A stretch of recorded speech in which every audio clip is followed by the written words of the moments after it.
Olá, meu irmão e minha irmã. Sejam bem-vindos ao nosso canal Grupo de Reflexão Bíblica São Jerônimo.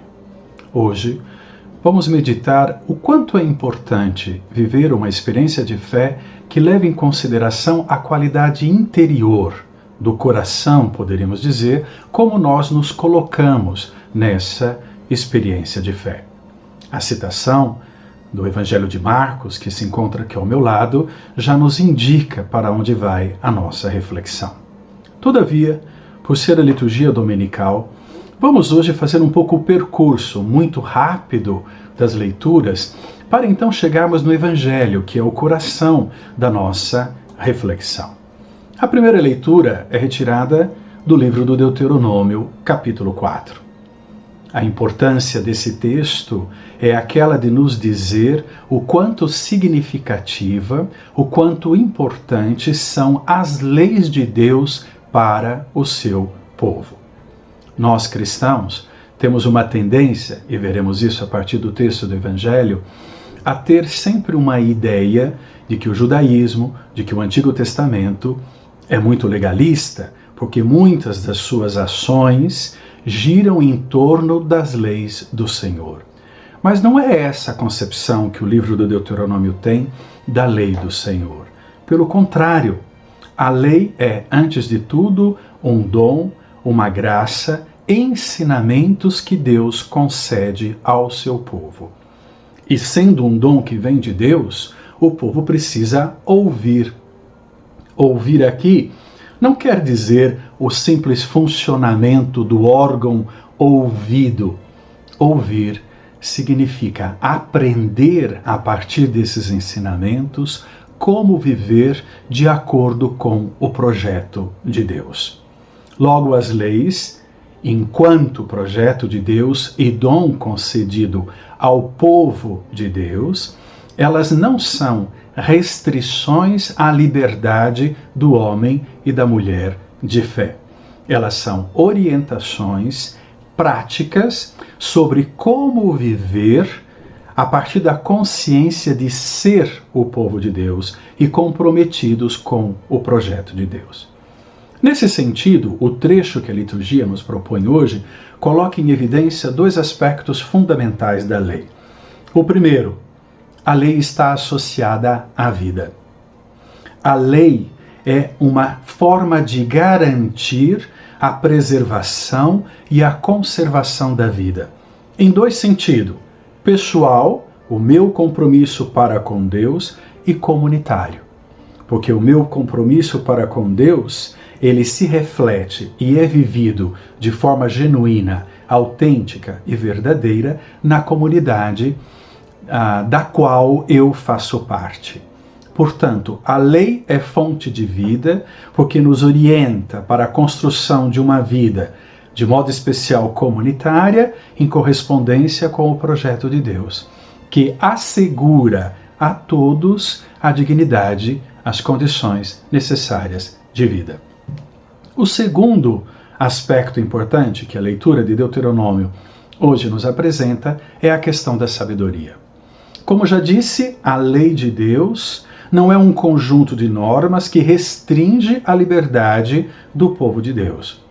A lei de Deus são ensinamentos que orientam a vida do povo e se tornam critérios de discernimento na construção da vida, na preservação das relações, na colaboração comunitária, porque todos somos responsáveis por esse grupo chamado povo de Deus.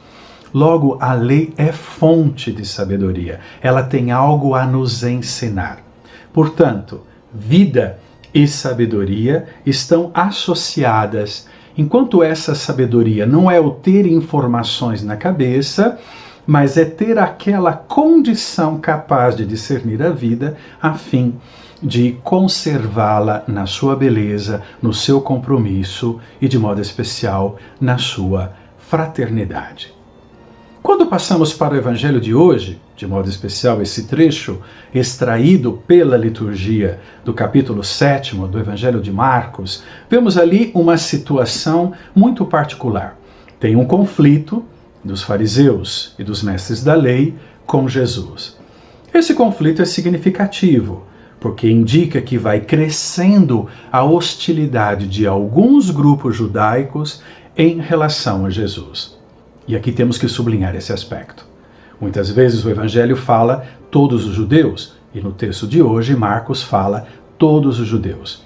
O todos aqui, embora seja uma expressão general ou generalizadora, nós não podemos entender numa perspectiva generalizadora.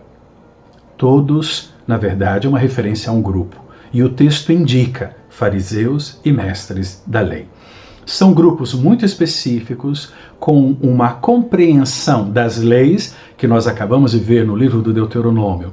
Leis que garantem a vida, leis que têm uma força de sabedoria, podem nos orientar na nossa vida. Esses grupos tinham compreensões hermenêuticas, interpretações e práticas construídas em cima dessas leis do Senhor.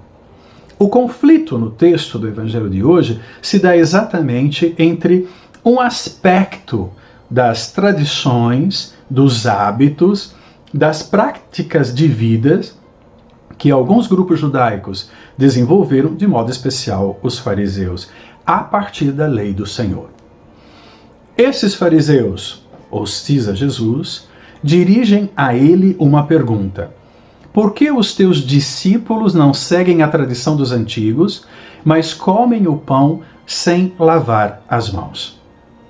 Primeira coisa a observar: a pergunta direcionada a Jesus é a respeito do comportamento dos discípulos de Jesus, que se sentam à mesa e comem sem fazer os ritos de abluções ou de purificação da mão e, como veremos, dos objetos que são utilizados para a preparação e para servir os alimentos. Os fariseus tinham práticas muito bem estabelecidas que deveriam ser respeitadas. Quando eles falam da tradição dos antigos, do que eles estão falando?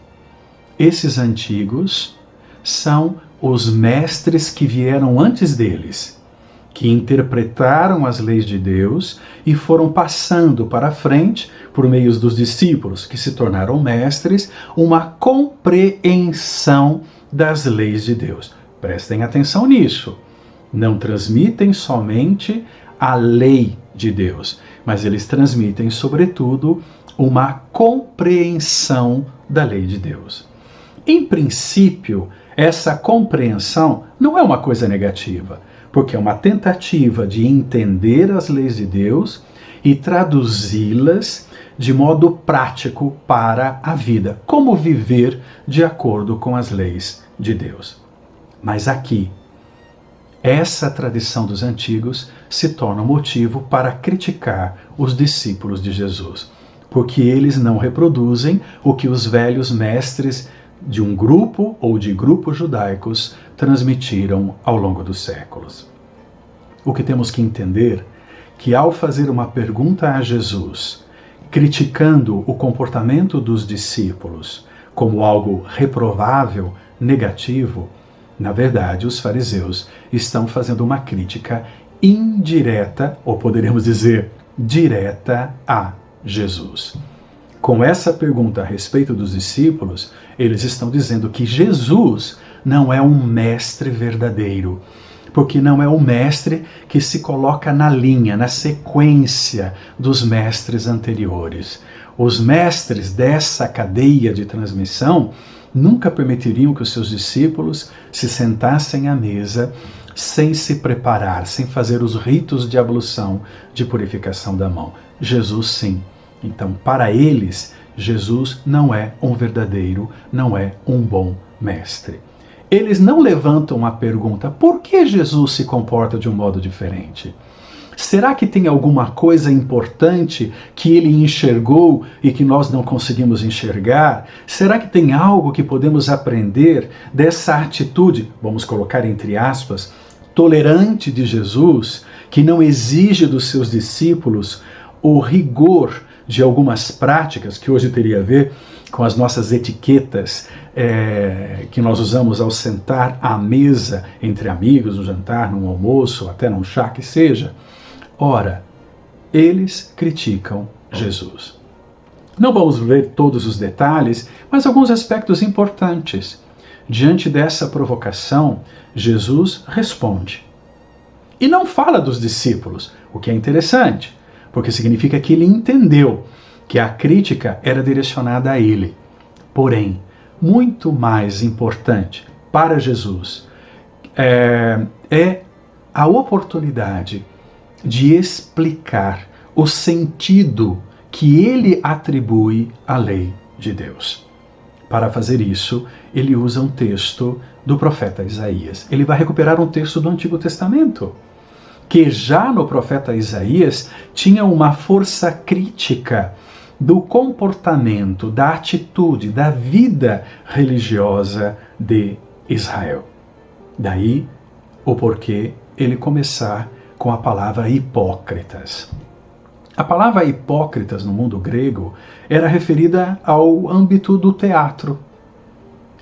Ela falava do ator. O ator que, para representar um personagem no palco, sempre do teatro, ou do anfiteatro grego e romano, ele às vezes usava uma máscara. Ou seja, o homem verdadeiro, real, com uma personalidade, com uma história, ele se escondia atrás dessa máscara, assumindo uma outra personalidade, que era a do personagem. Mas o ator era uma questão de trabalho. O ator, ele assume personalidades diferentes, enquanto representa a peça teatral, a história que ele está trabalhando com outros no palco.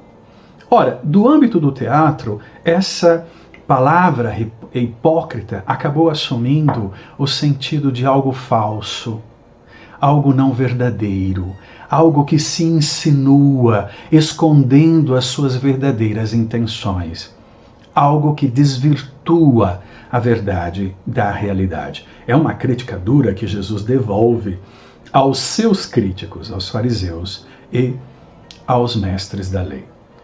Pego a última parte da citação de Isaías. Vós abandonais o mandamento de Deus para seguir a tradição dos homens.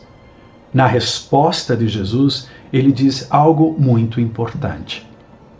As tradições antigas, ou as tradições dos antigos, eram, como já disse, uma interpretação da lei. Uma interpretação que pretendia apresentar de forma concreta como viver essa lei. Em princípio, repito, isso não é uma coisa negativa.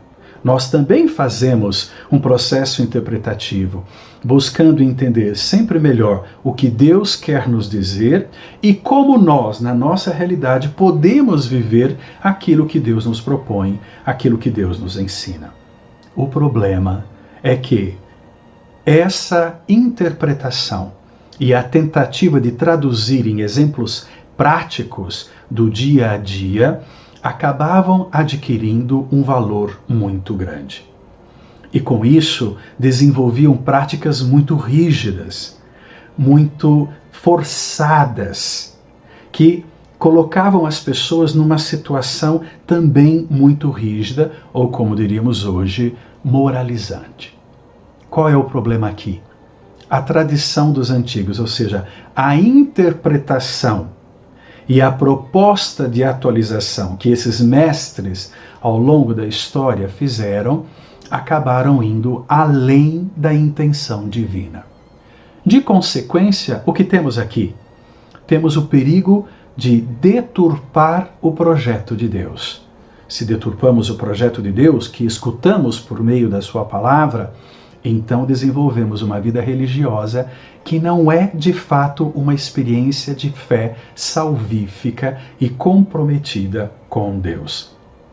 Mas é uma religião do rigor, do moralismo, mais a imagem e semelhança dos mestres do que, de fato, uma religião, uma vida de fé em sintonia com o projeto de Deus.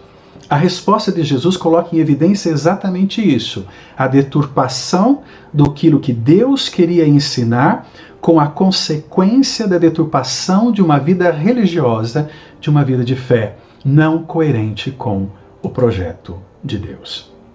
Da questão da ablução, da purificação das mãos, Jesus vai ainda mais a fundo no Evangelho e fala da interioridade.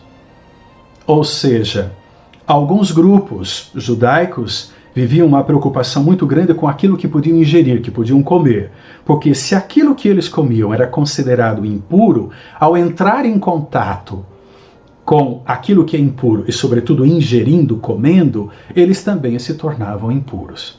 Então, a primeira coisa importante aqui, Jesus cancela a lei da impureza e da pureza. Ou seja, não existe mais alimentos que são puros, podem ser comidos, alimentos que são impuros, não podem ser comidos. Porque se comer, perde o direito de viver a experiência religiosa comunitária, o direito à bênção de Deus, o direito a participar na vida do povo enquanto experiência da graça de Deus. Não, Jesus cancela essa lei. Isso é muito importante para a igreja nascente, porque sem essa lei, agora podemos ir para fora, o evangelho pode crescer, pode se difundir. Mas, ao cancelar essa lei, ele nos ensina algo muito mais importante. Muitas vezes ficamos preocupados com as coisas de fora e não prestamos atenção nas coisas que estão se formando, crescendo dentro de nós. A maior impureza que pode nos afetar não é, portanto, aquilo que nós ingerimos, mas é aquilo que desenvolvemos no nosso coração. Uma desvirtuação interior, exatamente do coração, que é onde nós aprendemos a nos vincular com Deus, a nos comprometer com Ele.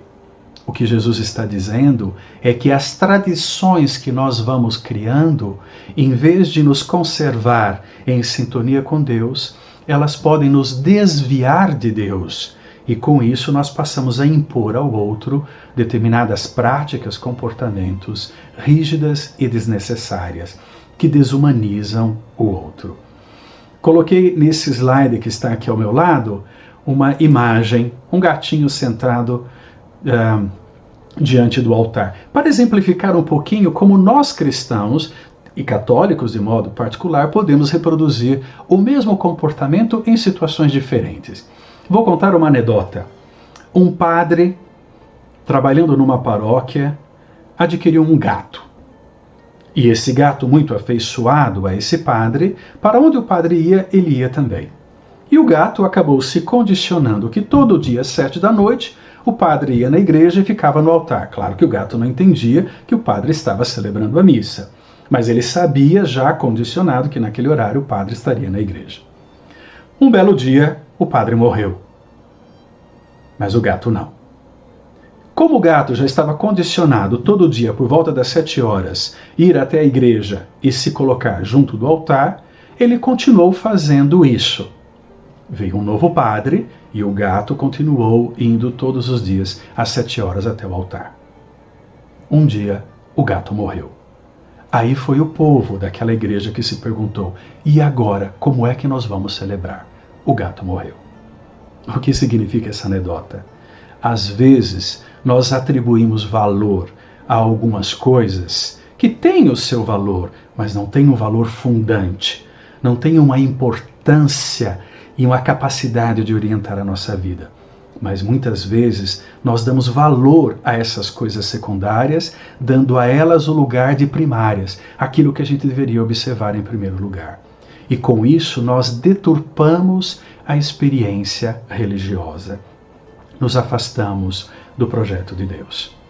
A experiência religiosa, a vida de fé, a vida comunitária, a vida celebrativa, o estar no mundo testemunhando o Evangelho, exige que a gente seja capaz de se libertar dessas tradições pequenas que a gente foi criando e às quais atribuímos um valor, para então olharmos para a tradição no sentido mais profundo, que é aquele canal de escuta da palavra de Deus. E com isso, gostaria de concluir com uma citação de um versículo da segunda leitura da carta de Tiago. A religião pura e sem mancha diante de Deus Pai, ou seja, a vida de fé que nós vivemos na consciência de estar vinculados a Deus e junto de Deus, é esta: assistir os órfãos e as viúvas em suas tribulações e não se deixar contaminar pelo mundo. não transformar velhos hábitos entendidos como importantes, como expressão da verdadeira religiosidade, mas estar sempre pronto a discernir a própria vida de fé a partir da palavra de Deus e, com isso, abrir-se aos irmãos, porque é no amor ao próximo que de fato nós manifestamos a veracidade, a condição genuína e autêntica da nossa fé. E assim testemunhamos o Evangelho no mundo.